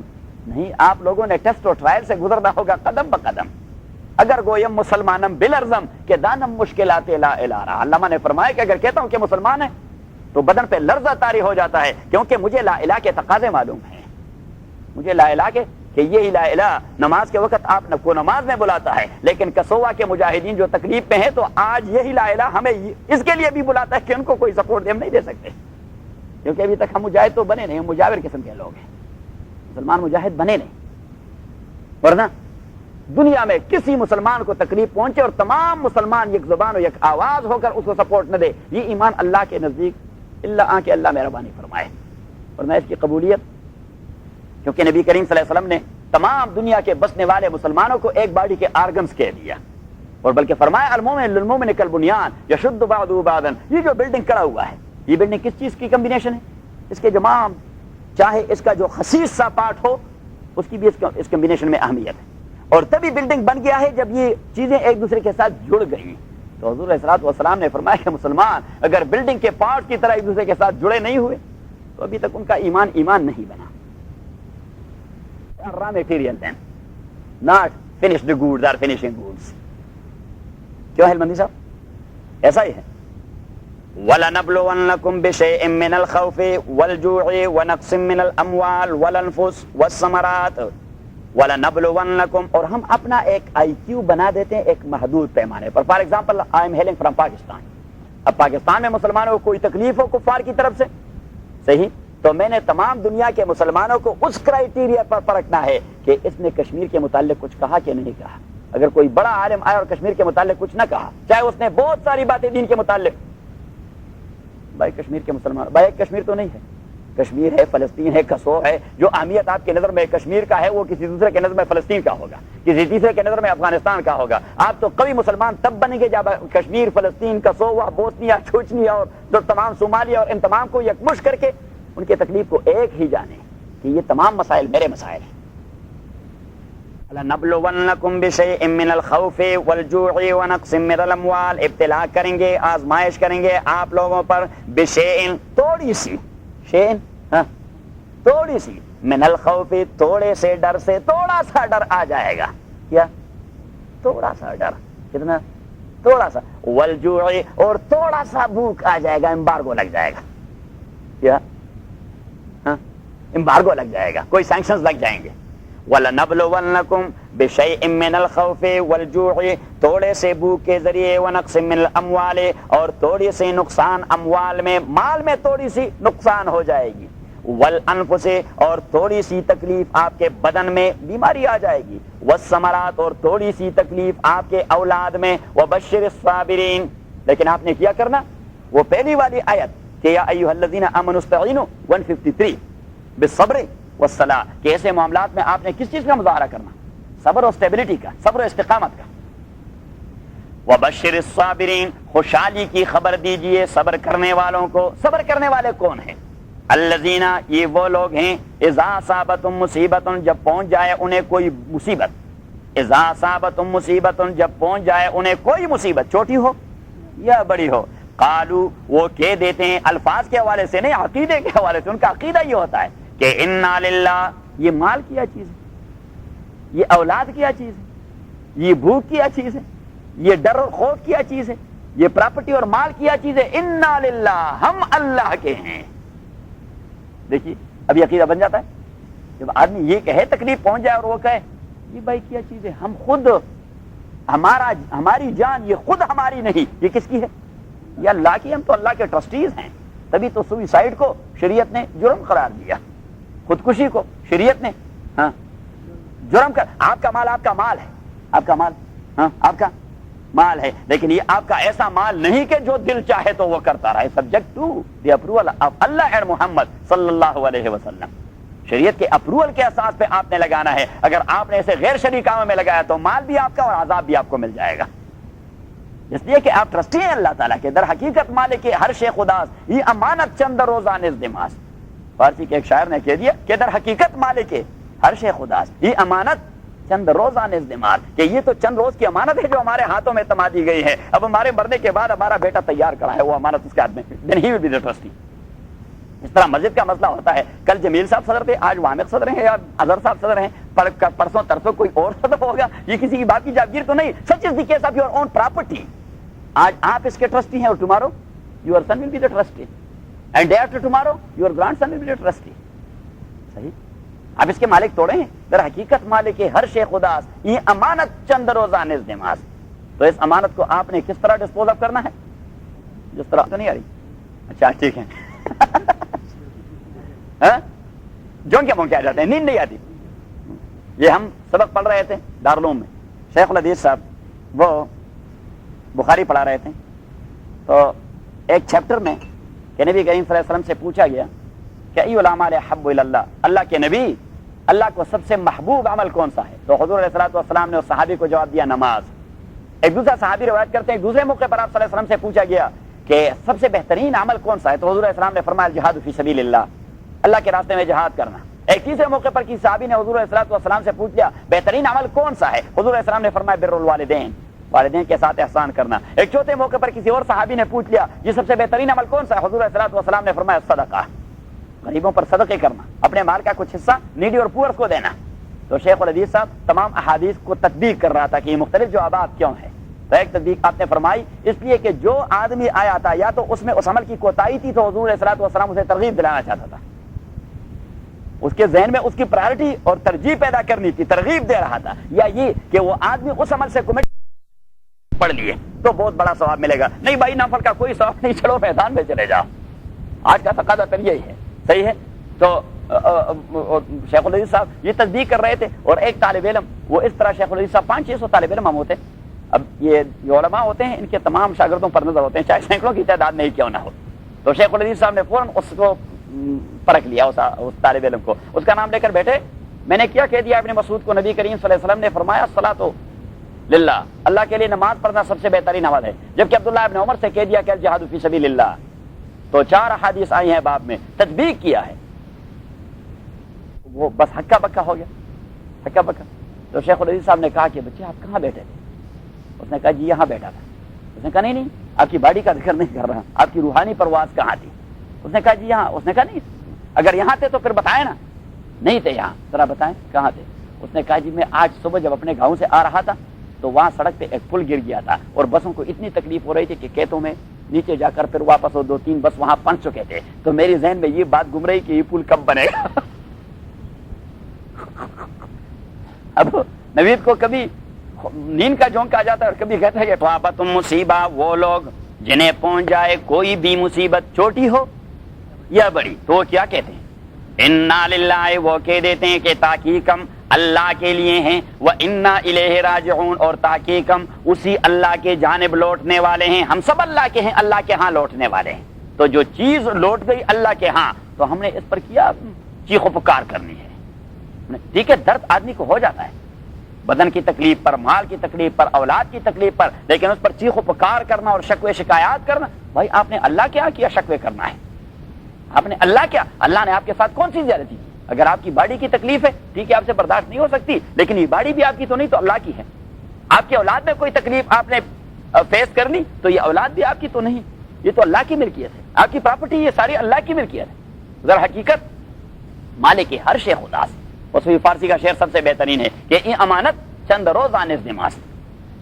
اور نبی کریم صلی اللہ علیہ وسلم گھر میں تشریف فرماتے تو ہوا کا جھونکا آیا تو جو دیا جل رہا تھا وہ بجھ گیا، تو حضور علیہ السلام نے فرمایا انا للہ و انا الیہ راجعون۔ حضرت عائشہ صدیقہ رضی اللہ تعالیٰ نے عرض کیا انا سراج طفیت، اللہ کے نبی یہ تو بس ایک دیا تھا جو بجھ گیا، تو آپ نے اس پر بھی انا للہ کہہ دیا، یہ بھی مصیبت ہے؟ تو حضور علیہ الصلوۃ والسلام نے فرمایا کل ما اساء المؤمن فہی مصیبہ، وہ چیز جو آدمی کو رنجیدہ بنا دے، وہ رنج توڑا ہو یا بڑا ہو، اس کو مصیبت کہتے ہیں۔ حتی الشوکہ یشاقها فی رجل احدکم، حتیٰ کہ وہ کانٹا جو آپ کے پاؤں میں چھپ جائے وہ بھی ایک تکلیف ہے، کیونکہ فار ٹائم بینگ آپ کو تھوڑی سی تکلیف تو ہو جاتی ہے، تو آپ وہاں بھی انا للہ و انا الیہ راجعون کہہ دیں، اللہ تعالیٰ مفت میں 10 نے کیا دے دیتا ہے۔ تو اگر $10 آدمی کو ملا انا للہ کے ساتھ، تو میرے خیال میں 1 منٹ میں 10 بار وہ کہہ دے گا، کمپیوٹرائز کر دے گا۔ اس لیے کہ ڈالر کی اہمیت ہے، نیکی کی کوئی اتنی اہمیت ہے نہیں، کیوں سی ڈی پہ چلا دے گا انا للہ و انا الیہ راجعون۔ آگے آنے والی مصیبت ٹل جائے گی۔ اولئکا یہی لوگ ہیں علیہم صلوات من ربہم، کہ ان کے اوپر صلوات ظاہری رحمتیں ہیں من ربہم، ان کے پروردگار کی جانب سے، ورحمت اور باطنی رحمت ہے۔ صلوات اس پلورل اینڈ رحمت سنگولر۔ صلوات ظاہری رحمتیں بہت ساری، ظاہری رحمتیں تو بہت ساری ہوتی ہیں، یہ آپ کے خوبصورت بال، ہاں یہ ایک رحمت، یہ آپ کی خوبصورت داڑھی یہ دوسری رحمت، یہ آپ کا بہترین ناک، ہاں یہ تیسری رحمت، یہ آپ کی آنکھیں یہ چوتھی رحمت، یہ آپ کے بوئے اور آبروئیں یہ کیا کچھ شمار کرو گے؟ 1 ہے، 10 ہیں، 10,000 ہیں، 10 لاکھ ہیں، 10 کروڑ ہیں؟ نہیں، ایک ایک بال مستقل ظاہری رحمت ہے۔ اور فرمایا ورحمہ اور باطنی رحمت، that is satisfaction, that is satisfaction, وہ ایک ہی چیز ہے۔ اب لوگوں کے پاس سارے کچھ ہیں، ظاہری رحمتیں بہت ساری ہیں، لیکن باطنی رحمت بہت کم ہی لوگوں کے پاس ہے، پتہ نہیں کسی کے پاس ہے بھی کہ نہیں، کیوں جی صاحب ہے بھی کہ نہیں؟ اللہ تعالیٰ ہمیں باطنی رحمت سے نوازے، سیٹسفیکشن آ جائے، کیونکہ اگر آدمی بلینئر اور ٹریلینئر بھی ہو جائے اور اطمینان نصیب نہ ہو تو کیا ہے، اس کے پاس کچھ بھی نہیں، کچھ بھی نہیں، وہ بھوکا ہی بھوکا رہتا ہے۔ نبی کریم صلی اللہ علیہ وسلم نے فرمایا لگا نا غنی النفس، اصل مالداری وہ ہے جو آپ کے روح کو غنی بنا دے۔ تو آدمی کا روح کب غنی بن جاتا ہے؟ جب اس میں قناعت پیدا ہو جاتی ہے کہ جو کچھ میرے پاس ہے that is sufficient and that is enough, کیونکہ میرے سے بہت سارے لوگ ہیں ان کی حالت مجھ سے بدتر ہے، ان کی حالت مجھ سے، تو مجھے تو اللہ تعالیٰ نے بڑے احسانات کر دیے ہیں، مجھے تو روٹی دے دی ہے، بہت سارے بھوکے رہتے ہیں، اور یہی ہے قناعت، اور اسے کہتے ہیں غنی النفس۔ نبی کریم صلی اللہ علیہ وسلم نے فرمایا الغنا غنی النفس۔ اولئکا یہی لوگ ہیں علیہم، کہ ان کے اوپر صلوات ظاہری رحمتیں من ربہم، ان کی پروردگار کی جانب سے، ورحمت اور باطنی رحمت ہے، واولئک هم المہتدون، اور یہی لوگ ہیں هم المہتدون، یہ ہدایت پانے والے ہیں، یہی لوگ ہیں جو گائیڈڈ ہیں، یہی لوگ ہیں جو گائیڈڈ ہیں، اللہ تعالیٰ نے جنہیں ہدایت دے دی ہے۔ حضرت علی رضی اللہ تعالیٰ نے فرمایا کہ صبر و استقامت کا مجسمہ انسان، وہ اور کیا چاہتا ہے؟ ظاہری رحمت اللہ نے اس کے کاتے میں ڈال دی، باطنی رحمت اللہ نے اسے دے دی، اور گائیڈنس اسے دے دی۔ 3 ہی چیزیں جو آدمی کو چاہیے، ظاہری رحمتیں چاہیے، باطنی رحمت چاہیے، ہدایت چاہیے، اور کیا چاہیے؟ اور کیا چاہیے؟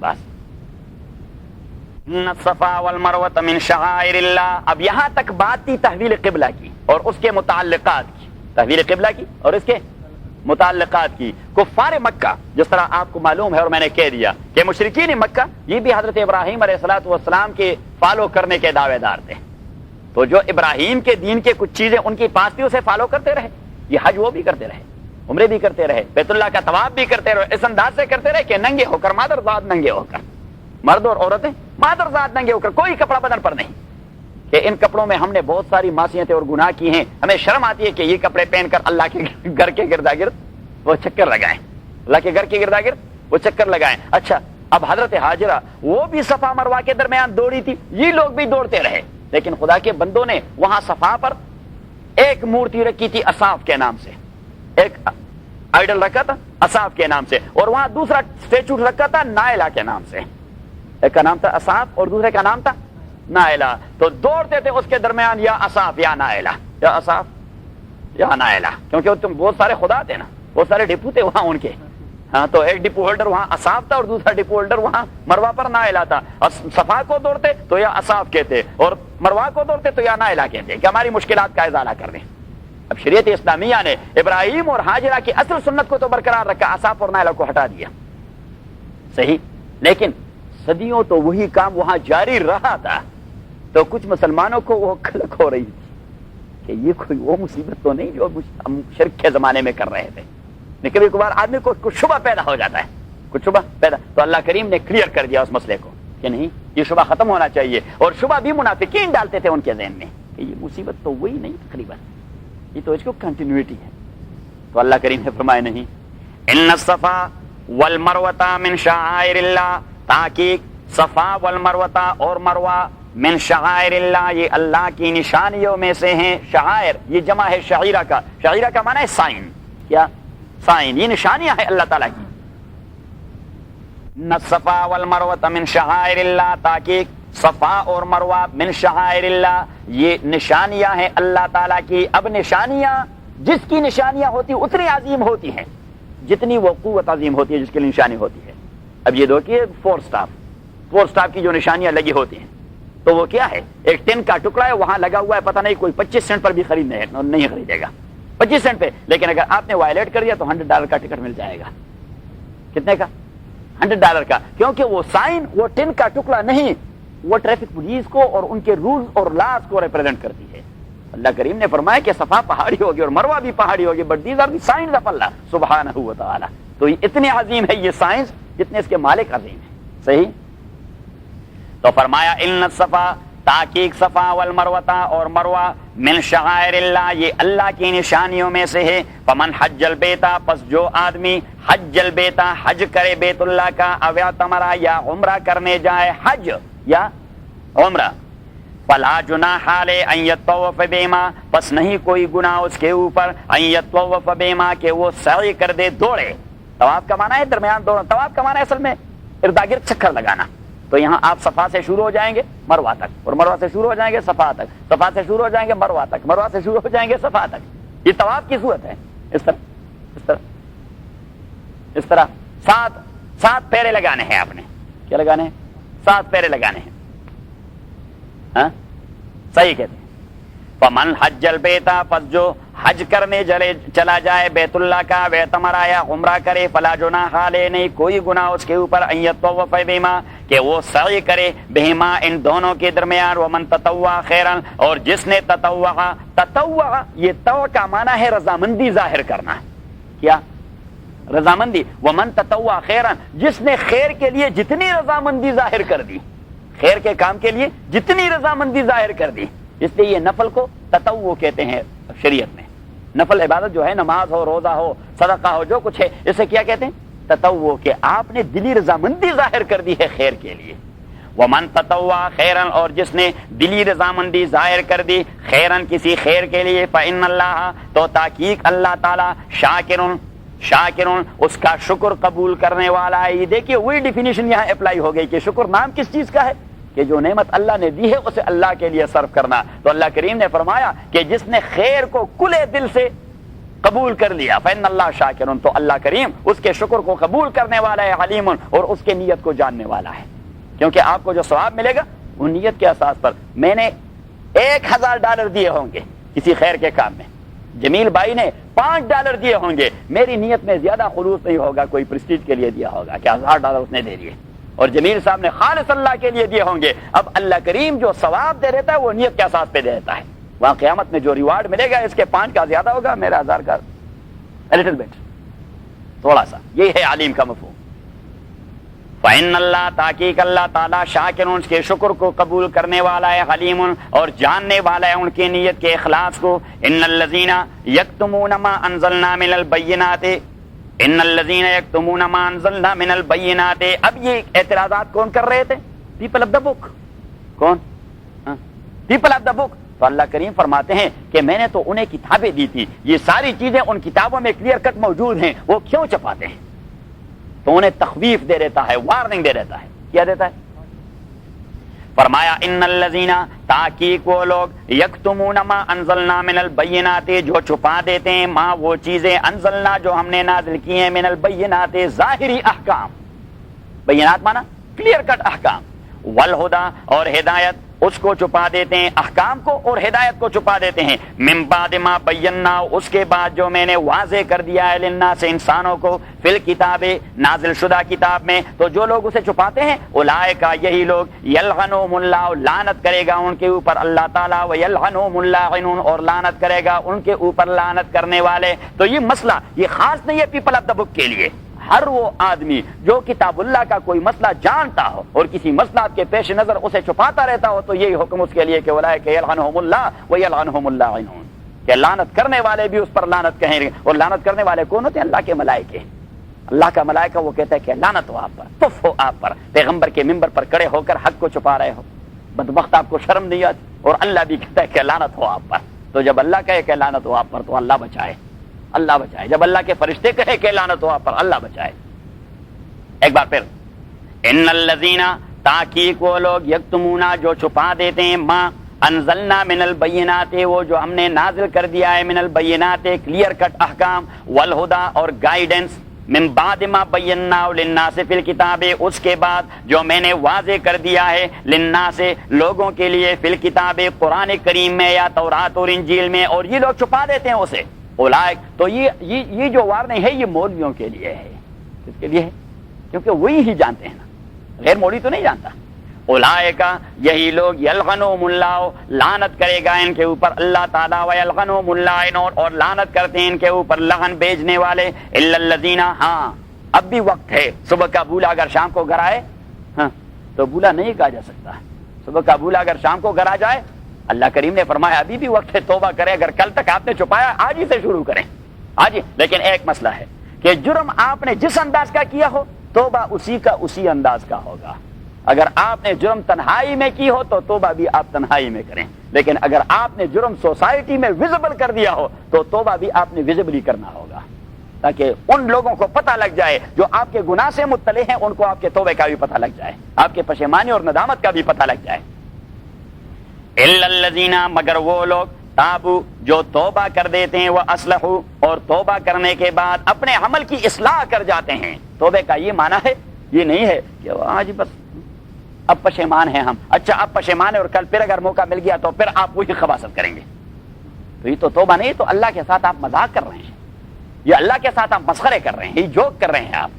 اس لیے اللہ کریم نے رائٹ اوے توبے کے بعد وہ اصلحوا کا قید لگا دیا کہ الا الذین مگر وہ لوگ تابو جنہوں نے توبہ کر دیا، وہ اصلحوا اور اپنے عقیدے اور عمل کی اصلاح کر دی، وہ بینوا اور کلیئر کٹ احکام بتلا دیے، وہ بینوا اور کلیئر کٹ احکام بتلا دیے بغیر کسی مصلحت کے۔ حکم اللہ کا اور پیغمبر کا کلیئر کٹ بتانا، لیکن انداز آپ کا جاذب ہونا چاہیے، اٹریکٹیو ہونا چاہیے۔ مصلحت یہی ہے کہ انداز آپ کا جاذب، اس میں کوئی مصلحت نہیں کہ جہاں حکم کا تقاضا مسجد، یہاں کا ماحول کچھ ایسا ہے کہ گزارا کرنا چاہیے۔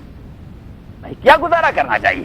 یہ آپ کو کس نے حق دیا ہے کہ اللہ نے ایک بات کہہ دیا آپ اسے چھپاتے رہیں گے، پیغمبر نے ایک بات کہہ دی، لوگ مانے یا نہ مانے آپ اپنی بات کرتے، بس لوگ مانے یا پیغمبر سے اللہ کریم نے کہہ دیا کہ آپ اس پر مکلف نہیں کہ ابو جہل ایمان لائے، لیکن آپ بات کرتے رہیں اسے، آپ اس پر مکلف نہیں کہ ابو لہب آپ کا چچا مسلمان ہو جائے، لیکن آپ اسے بات کرتے رہیں۔ تو نبی کریم صلی اللہ علیہ وسلم ابو جہل سے بھی بات کرتا رہا، ابو لہب سے بھی بات کرتا رہا، ولید ابن مغیرہ سے بھی بات ایک بار نہیں، 10 بار نہیں، 100 بار نہیں، بس جب بھی ملتے کہہ رہتے چچا جان میں آپ کو ایک بات کہہ دیتا ہوں، صحیح ہے؟ وہ بھی کہتی کہ مصیبت گلے پڑی ہے کہ یہ کیا گلے پڑ چکا ہے، یہ تو بات کو چھوڑتے ہی نہیں، یہ بات کو چھوڑتے ہی نہیں، کبھی ایک منصوبہ کبھی دوسرا منصوبہ، کبھی ڈیلیگیشن بنا دی چیفز کی، چیفز آف ٹرائبز، ابو لہب ہے، ابو لہب ہے، ابو جہل ہے، جی ولید ابن مغیرہ ہے، نضر ابن حارث ہے، ابن عامر ہے، عقبہ ابن ابی معیط ہے، ابی ابن خلف جمحی ہے، فلاں ہے،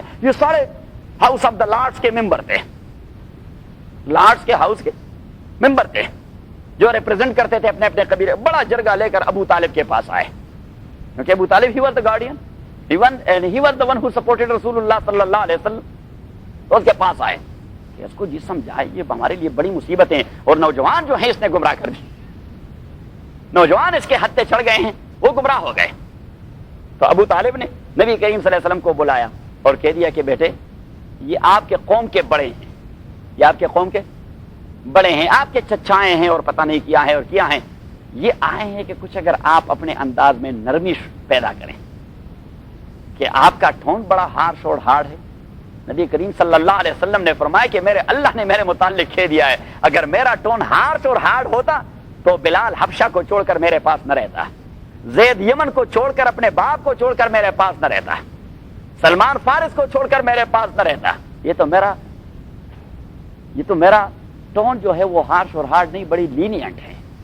پر قرآن کریم نے فرمایا فَبِمَا رَحْمَةٍ مِّنَ اللَّهِ لِنْتَ لَهُمْ، یہ بھی آپ کے ساتھ اللہ کی مہربانی ہے کہ آپ دشمن کے لیے بھی نرم ہیں، اس سے بھی نرم ٹون میں بات کرتے ہیں، اور دوست کے لیے تو ہیں ہی نرم۔ اور فرمایا وَلَوْ كُنْتَ فَظًّا غَلِيظَ الْقَلْبِ، اگر آپ کے ذہن میں تنگی ہوتی اور آپ غصے ہوتے لَانفَضُّوا مِنْ حَوْلِكَ، تو بلال یہاں کیا کرتے وہ حبشے پہنچ جاتا، عمار ابن یاسر یہاں کیا کرتے وہ ایتھوپیا پہنچ جاتا، صہیب یہاں کیا کرتا وہ روم پہنچ جاتا، اطالیہ۔ وہ اپنے وطن کو چھوڑ کر آپ لوگ آپ کے پاس رہ رہے ہیں اس لیے کہ وہ آپ کو چھوڑنا نہیں چاہتے کہ ایسا آدمی ہمیں ملے گا کہیں۔ تو اس نے کہا کہ چچے جان میرے ٹون میں تو کوئی ہارش اور ہارڈ شپ اسی کا کوئی تصور ہے نہیں۔ تو اس نے کہا نہیں، یہ لوگ کہتے ہیں کہ ٹھیک ہے لیکن ان کا ڈیمانڈ ہے۔ تو نبی کریم صلی اللہ علیہ وسلم نے فرمایا اچھا یہ مجھ سے کمپرومائز کروانا چاہتے ہیں؟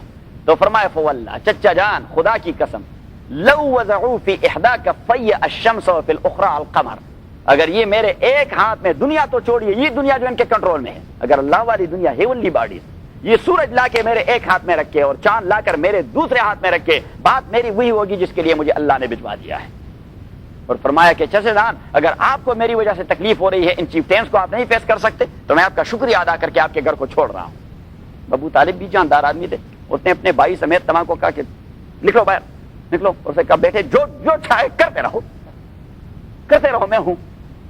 تو یہی مسئلہ ہے کہ کمپرومائز نہیں ہونی چاہیے، البتہ انداز وہ اٹریکٹیو اور جاذب ہونا چاہیے۔ لیکن مسئلہ یہ ہے کہ اگر آپ کا انداز جاذب بھی اور اٹریکٹیو بھی ہو، لیکن جو خامی جس آدمی میں ہے، جس فرد میں ہے، اگر آپ اسے ڈسکس کریں گے تو وہ آدمی کہے گا کہ بھائی مولوی صاحب بڑے سخت ہیں۔ بھائی کیا سخت ہے مولوی صاحب؟ یہ مولوی صاحب سخت ہے کہ خدا سخت ہے؟ یہ اللہ سخت ہے اور رسول اللہ سخت ہے؟ یہ خے کو ذرا زور دیا کریں۔ ان الذین یکتمون ما انزلنا من البینات، تاکہ وہ لوگ جو چھپا دیتے ہیں ما وہ چیز انزلنا جو ہم نے نازل کر دیا ہے، من البینات واضح احکام، جو واضح احکام، والہدی اور گائیڈنس اور ہدایت، من بعد ما بینا اور چھپا دیتے ہیں کب؟ جب ہم نے اسے واضح کر دیا ہے لوگوں کو کتاب میں۔ کتاب یعنی آپ ایسی خباثت کر رہے ہیں کہ جو چیز لوگوں کو معلوم ہے آپ وہ چھپا رہے ہیں، یعنی مینز کہ انڈرسٹوڈ مسئلے کو آپ پاؤں تلے دبا رہے ہیں۔ تو یہ تو عجیب مت، ایک ایشو تو ایسا ہوتا ہے کہ لوگوں کو نہیں معلوم ہوتا تو اگر آپ چھپانے کی کوشش کریں گے تو وہ چھپ جائے گا، لیکن جو ایشو لوگوں کو معلوم ہے آپ اسے چھپانے کی کوشش کر رہے ہیں۔ من بعد ما بینا للناس، اس کے بعد جو میں نے بیان کر دیا ہے کلیئر کٹ للناس لوگوں کے لیے، فی الکتاب کتاب میں، اولئک یہی لوگ، یلعنہم اللہ لعن کرتے ہیں، لعن کریں گے ان کے اوپر اللہ تعالیٰ، ویلعنہم اللاعنون اور لعن کرتے ہیں ان کے اوپر لعنت کرنے والے، الا الذین مگر وہ لوگ نہیں، تابوا جنہوں نے توبہ کر دیا، واصلحوا اور عمل اور عقیدے کی اصلاح کر دی، وبینوا اور کلیئر کٹ بیان کر دیے احکام خداوندی، فاولئک یہی لوگ ہیں اتوب علیہم کہ میں رجوع کر دیتا ہوں ان پر۔ رجوع کرنے کا معنی یہ کہ امٹ کر دیتا ہوں ان کے گناہ کو، کیا کر دیتا ہوں؟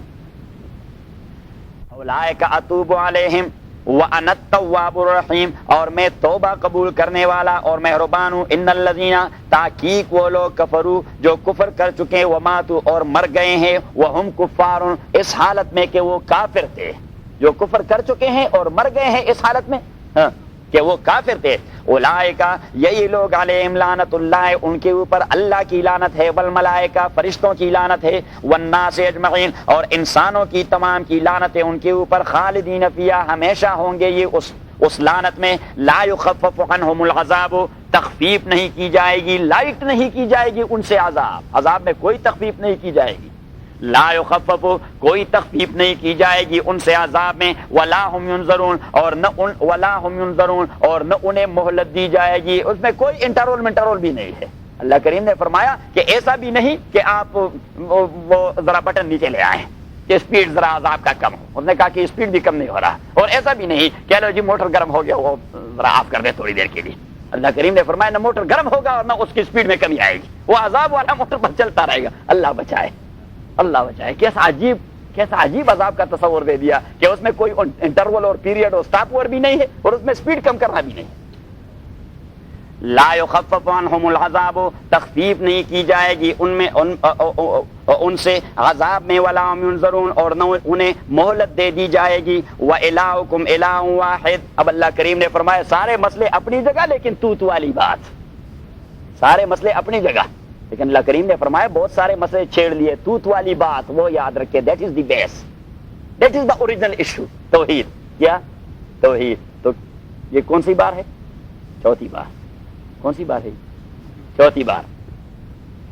وَإِلَٰهُكُمْ إِلَٰهٌ وَاحِدٌ, آپ لوگوں کا الہ واحد, ایک ہی الہ ہے. آپ لوگوں کا معبود ایک ہی معبود ہے. یقین دانم دری عالم کے لا معبود الا ہو ولا موجود فی الکونین لا مقصود الا ہو. آپ یاد کرنا, آپ کی زبان کی اور عمر دین کی زبان کی یہ شعر تو یاد رکھیں کہ یقین دانم دری عالم کہ لا معبود الا ہو ولا موجود فی الکونین لا مقصود الا ہو.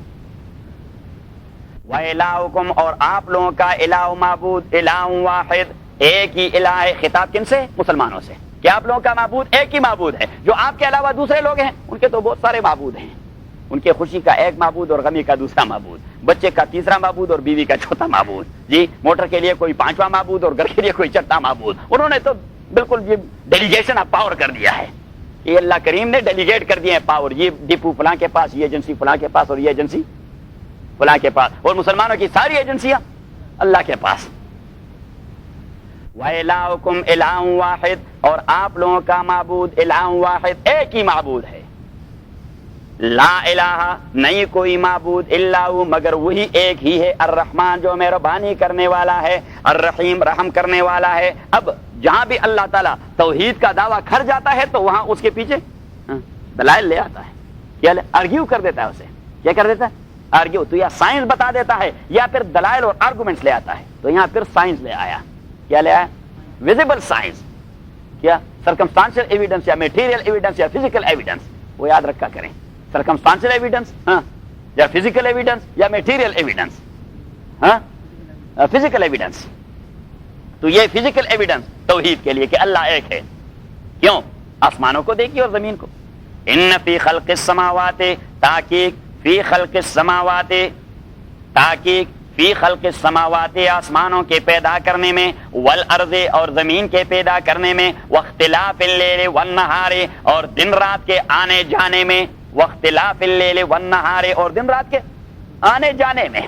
دن رات کے, دن چلا گیا رات آ گیا, کل صبح رات چلی جائے گی, دن درمیان میں کوئی فاصل نہیں ہے, درمیان میں کوئی دوسرا مہمان نہیں آتا, بس یہی دو ہے, الٹرنیٹ چلتے رہتے ہیں.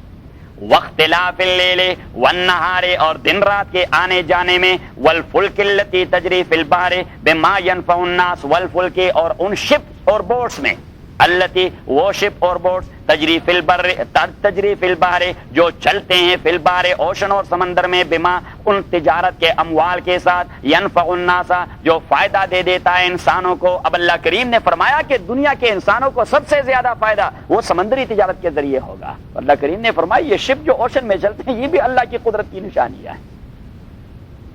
ان فی خلق السماوات, تحقیق آسمانوں کے پیدا کرنے میں, والارض, زمین کے پیدا کرنے میں, واختلاف اللیل والنہار, دن رات کے آنے جانے میں, والفلک, اور وہ بوٹس اور کشتیاں اور شپ, التی, وہ, تجری, جو چلتے ہیں, فی البحر, اوشن اور سمندر میں, بما, ان اموال کے ساتھ, ینفع الناس, جو نفع دیتے ہیں انسانوں کو. تو سب سے بڑی تجارت کہاں ہوتی ہے؟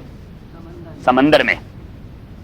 وما انزل اللہ من السماء من ماء, اور وہ جو نازل کر دیا ہے اللہ تعالیٰ نے, من السماء, بادلوں سے, من ماء, پانی, فاحیا به الارض, فاحیا, پس زندہ کر دیا, بھی, اس پانی کے ذریعے, الارض, زمین کو, بعد موتها, اس کے مرنے کے بعد. اب جو زمین خشک ہو جاتی ہے وہ مری ہوئی زمین ہے, جب اللہ تعالیٰ باہر پانی نازل کر دیتا ہے اس میں زندگی پیدا ہو جاتی ہے. کیا ہو جاتا ہے؟ اس میں زندگی پیدا ہو جاتی ہے.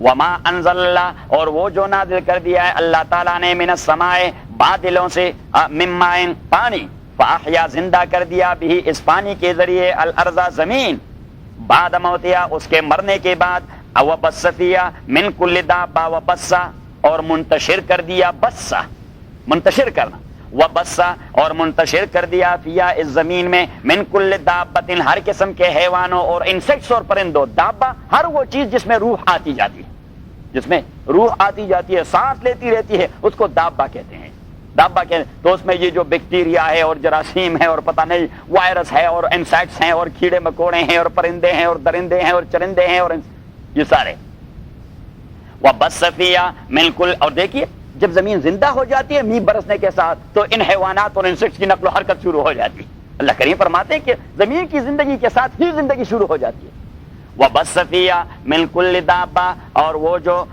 پھیلا دیا ہے اللہ تعالیٰ نے فیہا پھیلا دیا ہے اللہ تعالیٰ نے فیہا زمین میں من کل دابہ ہر قسم کے زندہ حیوانات اور انسیکٹس وغیرہ سے وہ تصریف الریاح اور ہواؤں کے چلانے میں وہ تصریف الریاح ریاح ہوائیں تصریف چلانا وہ تصریف الریاح اور ہواؤں کے چلانے میں وہ صحابے اور اس بادل میں المسخری جو چلتی رہتی ہے بین السماء والارض آسمان اور زمین کے درمیان خلا میں آسمان اور زمین کے اللہ کریم فرماتے ہیں لآیات ان تمام چیزوں میں جو میں نے لسٹ دے دی لسٹ میں کیا کہا آسمان زمین تیسرے نمبر پر دن رات کا آنا جانا چوتھے نمبر پر فلک بوٹس پانچویں نمبر پر بارش جس سے زمین زندہ ہوتی ہے اور اس میں حیوانات کی نقل و حرکت شروع ہو جاتی ہے اور چھٹے نمبر پر وہ تصریف الریاح ہواؤں کا چلنا اور ساتویں نمبر پر وہ السحاب المسخر بین السماء والارض آسمان اور زمین کے درمیانے گھومنے پھرنے والی بادل تو یہ تمام چیزیں اس میں کیا ہے لآیات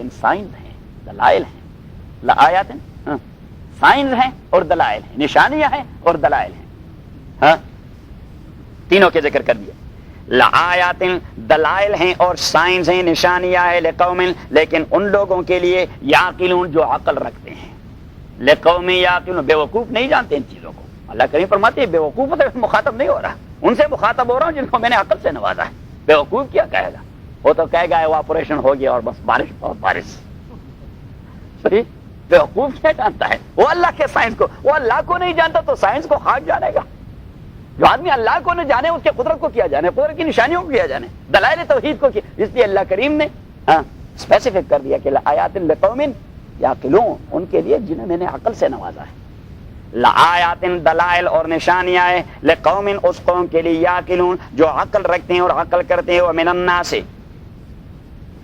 الناس اور بعض لوگ وہ ہیں من ومن الناس اور لوگوں میں سے من وہ بھی ہے یتخذو جو بنا دیتا ہے من دون اللہ اللہ کے ساتھ یا اللہ کے بغیر اندادن شرکاء اور پارٹنرز من دون اللہ اللہ کے مقابلے میں اندادن امثال اللہ تعالیٰ کے امثال بنا دیتے ہیں کیا بنا دیتے ہیں امثال بنا دیتے ہیں اسی طرح خدا بنا دیتے ہیں یحبونہم تعظیم کرتے ہیں ان کے محبت کا معنی ہے تعظیم یہاں محبت کا معنی ہے تعظیم یحبونہم تعظیم کرتے ہیں ان آئیڈلز کی کہ حب اللہ اللہ کی تعظیم جیسی تعظیم ان کی تعظیم کرتے ہیں وہ تعظیم جو اللہ کا حق ہے جو اللہ کا استحقاق ہے والذین آمنوا اور وہ لوگ جو ایمان لا چکے ہیں اشد وہ زیادہ مضبوط ہیں حباً تعظیم میں للہ اللہ تعالیٰ کے لیے جس طرح یہ کافر اپنے بتوں کی تعظیم کرتے ہیں تو مومن اللہ کی تعظیم میں اس سے زیادہ سخت ہیں جس طرح یہ کفر میں سخت ہیں اس طرح وہ توحید میں سخت ہیں جس طرح کفار و مشرکین شرک میں سخت ہیں تو اس طرح مسلمان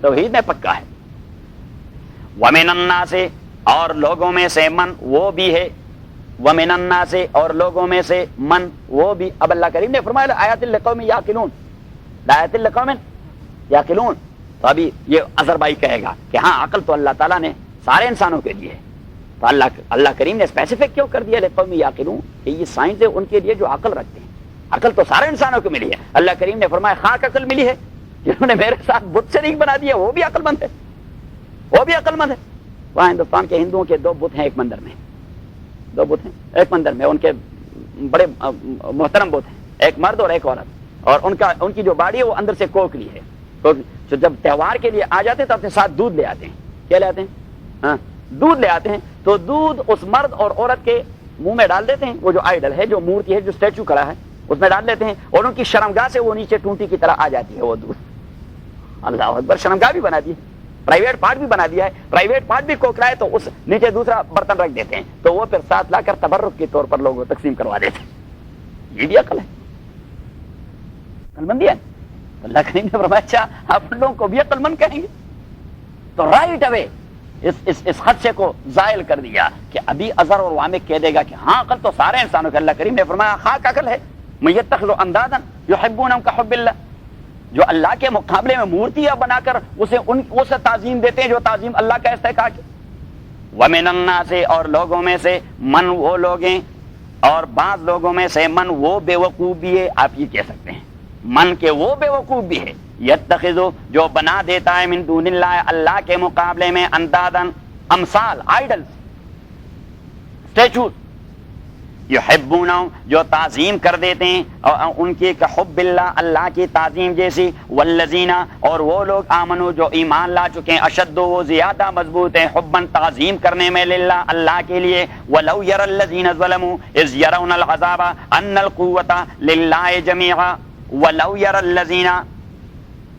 یری الذین ظلموا اذ یرون العذاب، اور اگر یہ کلمہ لو ہے اس کو ہم لو شرطیہ بھی کہتے ہیں اور لو للتمنی بھی کہتے ہیں، تو دونوں معنی کر دیں۔ ولو یری الذین، جب لو شرطیہ ہوگا تو اس کا معنی ہوگا اردو میں اگر، اف آئی ایف، ولو یری الذین ظلموا، اور اگر دیکھ لیا ان لوگوں نے، ظلموا جنہوں نے شرک کیا ہے، کیونکہ سب سے بڑی ظلم جو ہے وہ کیا ہے، ان الشرک لظلم عظیم۔ ولو یری الذین، چونکہ آگے شرک کا ذکر ہوا اس لیے ظلموا کی تفسیر ہم نے شرک سے کر دی۔ کس سے کر دی؟ شرک سے۔ In this context when it has been used by Allah subhanahu wa ta'ala he meant shirk۔ ولو یری الذین، اور اگر دیکھ لے وہ لوگ، ظلموا جو شرک کر چکے ہیں یا مطلق ظلم کر چکے ہیں، جو بھی ظلم ہو، شرک اس کا ایک نوع ہے سب سے بڑا اور اس کے نیچے بہت سارے ظلم ہیں۔ ولو یری الذین، اور اگر دیکھ لیں گے اور اگر دیکھ لے وہ لوگ، ظلموا جو شرک اور ظلم کر چکے ہیں، اذ یرون العذاب جب وہ دیکھیں گے عذاب کو قیامت کے دن، ان القوۃ للہ جمیعا، ان القوۃ للہ جمیعا، اور یہ دیکھیں کہ قوت اللہ کے لیے ہے، ساری کی ساری قوت یہ کس کے لیے ہے؟ یہ ہم نے تو ویسے انداز بنا دیے تھے، ویسے امثال بنا دیے تھے، تنکوں کا سہارا لیا کرتے تھے، جبکہ قوت تو ساری اللہ کی ہاتھ میں ہے۔ تو اس شرط کا جواب، اف کا جواب آپ خود نکالے، لما فعلوا ما فعلوا، لما فعلوا تو جو کچھ اس نے کیا ہے وہ کبھی نہ کرتے۔ اگر وہ لوگ یہ چیز دیکھے لما فعلوا ما فعلوا تو وہ کبھی نہ کرتے جو کچھ کر چکے ہیں۔ یہ کب؟ جب لو کو آپ شرطیہ بنا دیں، اب لو کو تمنیہ بنا دیں۔ ولو یری الذین ظلموا، ولو یری الذین ظلموا اذ یرون العذاب ان القوۃ للہ جمیعا، اور کاش کے دیکھ لے، اور کاش کے دیکھ لے وہ لوگ، ظلموا جو ظلم کر چکے ہیں، جب دیکھیں گے عذاب کو کہ قوت ہے اللہ تعالیٰ کی، اللہ تعالیٰ کے لیے ساری، کاش کے وہ لوگ یہ دیکھ لے کہ قوت ساری اللہ تعالیٰ کی ہے، تو پھر جملہ اور سینٹینس اس طرح پورا ہو گیا۔ لیکن اصل ترجیحی تفسیر وہ پہلی والی ہے کہ لو شرطیہ ہے، تو لو شرطیہ کے حوالے سے پھر ایک بار سن لیں۔ ولو یری الذین، اور اگر دیکھ لیں وہ لوگ، ہاں کون لوگ؟ ظلموا جو ظلم کر چکے ہیں، اذ یرون العذاب جب وہ دیکھیں گے عذاب کو، کیا دیکھیں؟ ان القوۃ کہ قوت للہ اللہ کے لیے ہے، جمیعاً ساری کی ساری، لما فعلوا تو وہ قطعاً یہ کام کرنا کرتے ہیں۔ لیکن آج ان کا یہ عقیدہ نہیں بن رہا کہ قوت ساری اللہ تعالیٰ کی ہے، بلکہ اللہ تعالیٰ ان کے عقیدے کے مطابق اللہ تعالیٰ نے اپنی قوت کو ڈسٹریبیوٹ کر دیا، تقسیم کر دیا، بہت سارے ڈپوز اور ایجنسیاں ہیں اس کی، صحیح ہے، اس لیے وہ جو کچھ کرتے ہیں تو کرتے ہیں۔ ہاں، وَأَنَّ اللَّهَ شَدِيدُ الْعِقَابِ، عذاب اور یہ کہ اللہ تعالیٰ سخت عذاب دینے والے ہیں۔ اچھا، اب وہ عذاب کے وقت کیفیت کیا ہوگی؟ تو فرمایا اللہ نے کہ استبرأ الذین اتبعوا، اور جب لا تعلقی اور بیزاری کا اعلان کر دیں گے، برات کا معنی ہاں لا تعلقی کا اعلان کرنا، اذ تبرأ الذین جب براءت کا اعلان کریں گے، لا تعلقی کا اعلان کریں گے وہ لوگ، اتبعوا جن کی اتباع کی گئی ہے، لیڈرز جن کی پیروی کی گئی ہے، تو پیروی کن کی جاتی ہے؟ لیڈرز کی۔ اتبعوا جن کی پیروی کی گئی ہے، من الذین استبرأ الذین جب لا تعلق ہو جائیں گے وہ لوگ، اتبعوا جن کی اتباع کی گئی ہے، کس سے لا تعلق ہوں گے؟ من الذین اتبعوا ان لوگوں سے جنہوں نے ان کی اتباع کی ہے، یعنی لیڈرز وہ لا تعلق ہو جائیں گے اپنے فالوور سے، لیڈرز وہ لا تعلق ہو جائیں گے اپنے فالوور سے۔ ورأوا العذاب اور دیکھیں گے عذاب کو، وتقطعت بهم الاسباب اور اور گھٹ جائیں گے ان کے لیے سارے وسیلے، سارے اسباب اور سارے وسیلے اور مینز اور سورسز کٹ جائیں گے، ختم ہو جائیں گے۔ وقال اب لا تعلقی کا تصویر کیا ہے، نقشہ کیا ہے۔ وقال الذین اتبعوا، اور کہیں گے وہ لوگ جنہوں نے اتباع کر دیا ہے، فالوورز، ورکرز، لو ان لنا کرتن، لو ان لنا کرتن، اگر، لو ان لنا کرتن، کاش اگر ہو گیا ہمارے لیے ایک ہی ریٹرن واپس دنیا کو، اگر ایک بار ہم ریٹرن ہو گئے دنیا کو، فَنَتَبَرَّأَ مِنْهُمْ، تو ہم بھی لا تعلق ہو جائیں گے اپنے ان لیڈروں سے، کما تبرؤوا منا، جس طرح یہ لا تعلق ہو چکے ہیں آج قیامت کے دن ہم سے، کذالک، اسی طرح یریم اللہ، دکھا دیں گے اللہ تعالیٰ ان کو اعمالہم، ان کے برے اعمال، حسرات علیہم، افسوس اور گریف اور رنج کا ذریعہ ان کے لیے، وما ہم بخارجین من النار، اور وہ نہیں نکلنے والے دوزخ سے۔ الحمدللہ رب العالمین والصلاۃ والسلام علی رسول محمد وآلہ وصحبہ اجمعین۔ اللهم ربنا ارحمنا بالقرآن العظیم، اللهم ربنا وفقنا لما تحب وترضى، وصلی اللہ تعالی علی خیر خلقہ محمد وآلہ وصحبہ۔